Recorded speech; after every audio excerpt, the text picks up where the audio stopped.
And so like, I attribute a lot of my success based on drive, fortitude, people that are looking to get into entrepreneurship or taking that leap. I would say, like, how comfortable are you being uncomfortable? How do you thrive under pressure?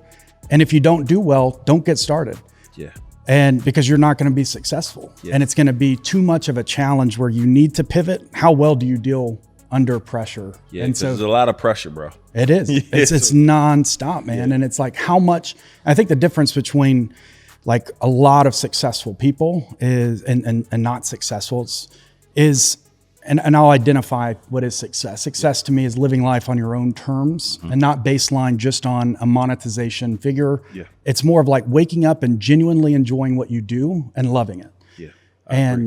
And to me, it's like the separator is if something's stressful, I'll find a solution 15, 20, 30 minutes later. I'm good to go and I'm level-headed and I'm ready to carry out the day.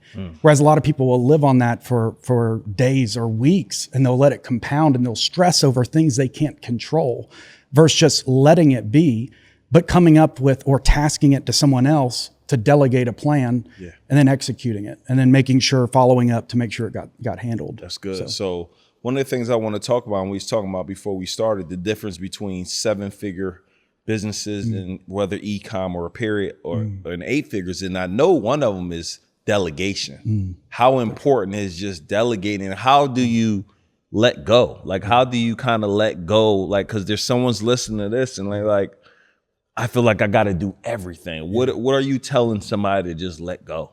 Bro, that's a hard thing to do when it's your baby and you started it and you have love for what you're doing. And a lot of people, when they get started, that's what they do. It's their baby. Yeah.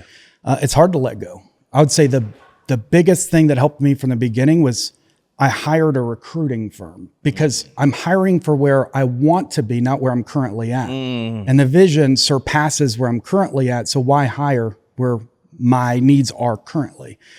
If somebody's putting in a resume, more than likely, they're not where you need them to be. Right. They may be at that level currently and may fill a short void.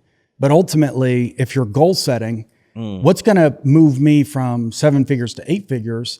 And a lot of it's people, and it's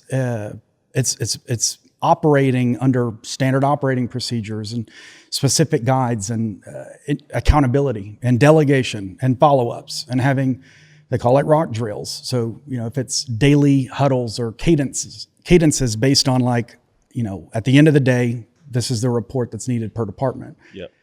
I managed about 135, 140 employees, but it wasn't me that was directly managing. I managed, other than my senior leadership, one person, my executive assistant. Yeah. And that person was a blessing. Yeah. I called him Wild Card. But he... Who managed everything, the COO? We had a vice president of operations. So we broke it down into 2 major segments. One was manufacturing, so the fulfillment distribution, the manufacturing, laser cut, powder coat, grind. Those department leads would go to the vice president of operations. And then we had an office manager that would handle more of the administration, accounts receivable, the ARAP. Got it. And then the customer service side. Yeah. And so then those 2 would report to me, but it didn't require a lot of like hand holding. These were leaders that were leaders and it wouldn't need to be tasked. They knew what their job was. They're going to execute. And when you find the right people, like they don't want to let you down. Yeah.